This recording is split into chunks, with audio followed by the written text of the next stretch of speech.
Welcome, Chicago Public School parents, guardians, and family members. Today we're going to show you how to navigate the Aspen Parent Portal. Go to aspen.cps.edu and enter your username and password. Remember, your username is your full email address, and your password is the password you used when you set up your Aspen Parent Portal account. We have a separate video about how to register for the Aspen Parent Portal. So if you're new to the Parent Portal, make sure to view that video first. Once you've entered your email and your password, go ahead and click Log On. Once you've logged on, you will be taken to the Aspen landing page. The landing page is comprised of widgets that push out information to users. The first widget you will see is the announcement widget. This widget will contain information that is shared from the central office as well as information from your student's school. Next, you will see the To-Do widget. This widget will include assignments that are overdue, that are due today, or due tomorrow. If you'd like to just see assignments that are due today, you can simply uncheck the other options. This widget will list the assignments by class, the name of the assignment, and what category they fall under. If you scroll down, you'll also see the Recent Activity widget. This widget will show you recent activity in the gradebook or attendance in the past 30 days. If you'd just like to see grade information, you can turn off the attendance activity by unchecking the attendance item. You can also change the recent activity threshold. The default is the last 30 days, but you can choose the last 7 days,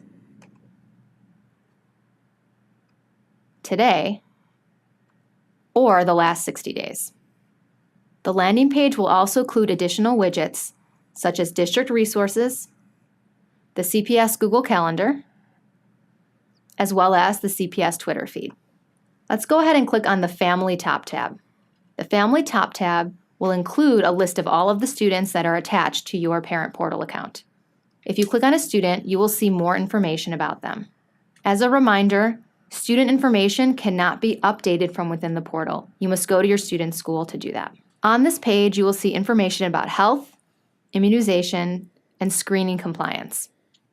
If you click the Addresses Mini Top tab, you will see address information for the student. Let's go ahead and click the Contacts side tab. This side tab will list all of the contacts that are attached to this student.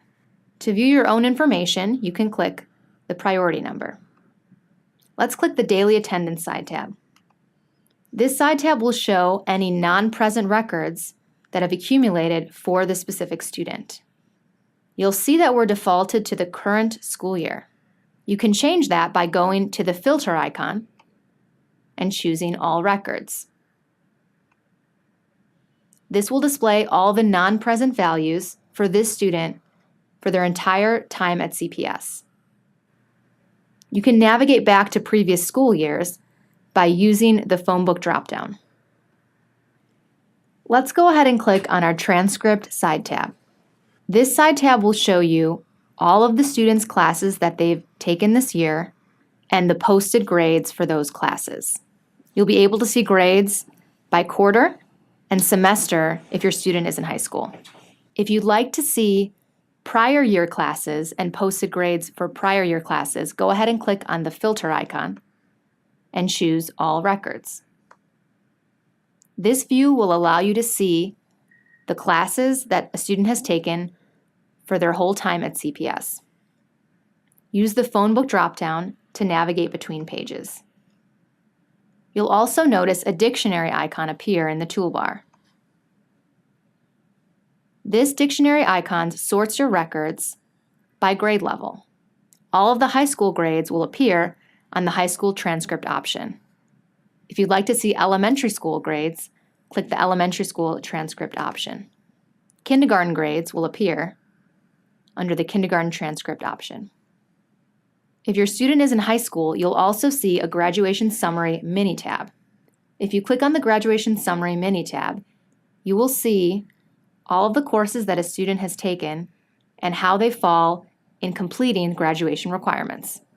You can see this student on the screen is 62% completed for their English requirement. If you click the plus sign next to the code, you will see the details. If you scroll down, you will see the course breakdown for each requirement. You'll see the requirement on the left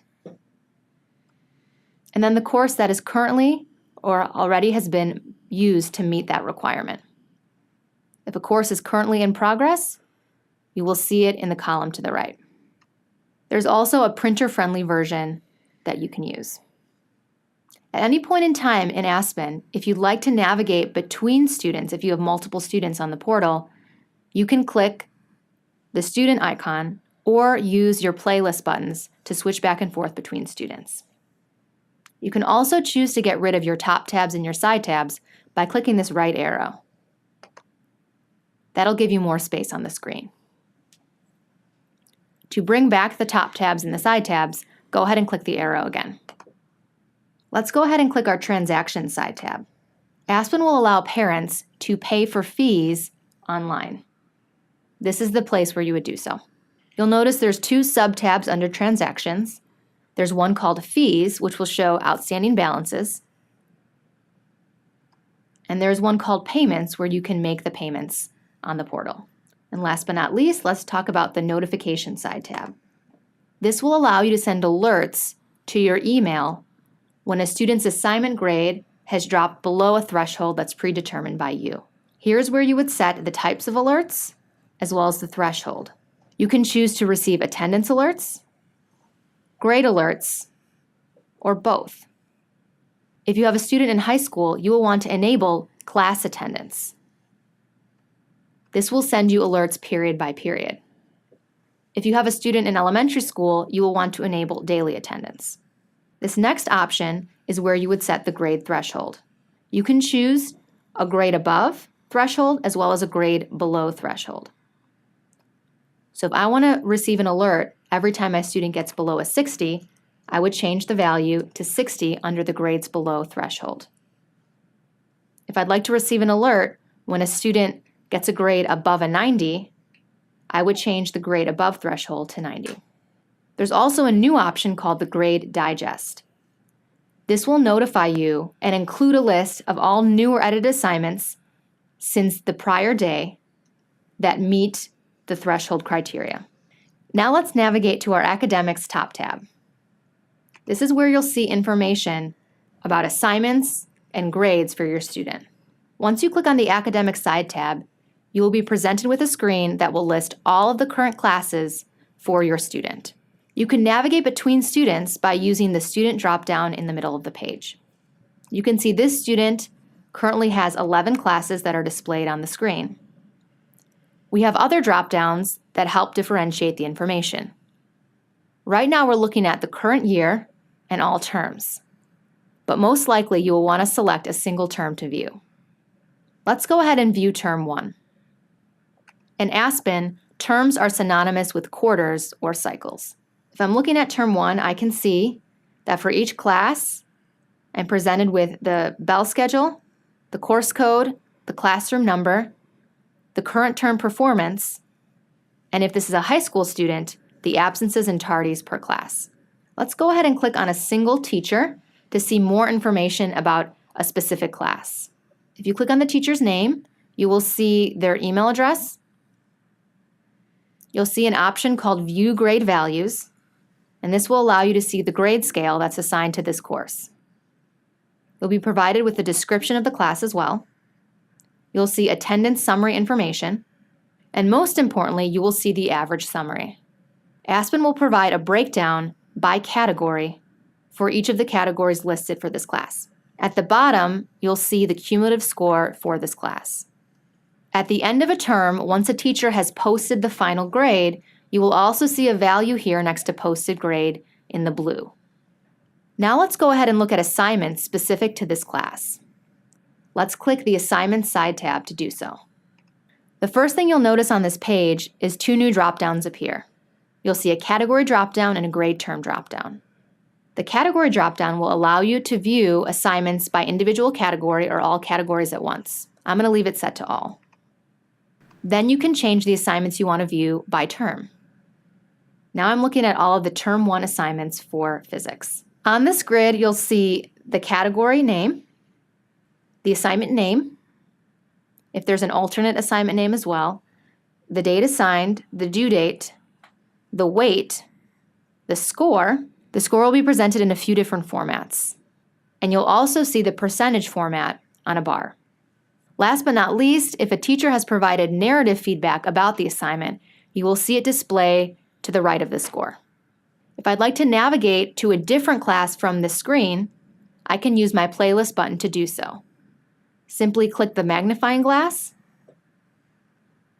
and choose the desired class, or use the forward button. Now let's go ahead and click on our attendance side tab. If you have a high school student, this will present attendance by class. On this page, the only filter view you have is all records. If you see an A, that stands for absent unexcused, and if you see an AE code, that stands for absent excused. Now let's go ahead and click the Calendar top tab. This Calendar top tab will present a visual view of what is due each day. The best view to see this in is the Month view. Go ahead and click the Month mini tab. You can navigate between months by using the Previous and the Next buttons. To set some of your calendar options, go ahead and go to the Options button and choose Calendar Settings. You can choose to turn off weekends on your calendar, and our recommendation is also to turn off the reminders. This will allow you to view assignments only on the day that they are due. You can also choose different colors for each class for visual clarity. Go ahead and click Save. If you want to view the details of a given assignment, all you have to do is double-click that assignment. If the assignment has already been graded, you'll see the score as well as the percentage. If a teacher has attached resources such as rubrics, images, PDFs, Google Docs, you'll see them right here underneath resources provided by the teacher. I'm going to go ahead and click Cancel. The web-based browser version of Aspen Parent Portal shares a lot of powerful information. There's also a more simplified version that can be viewed on a mobile device. You don't need to download an app. All you have to do is go to aspen.cps.edu on a phone or a tablet, and the page will render in a more simplified version. This concludes our Aspen Parent Portal navigation video. Thank you for joining us.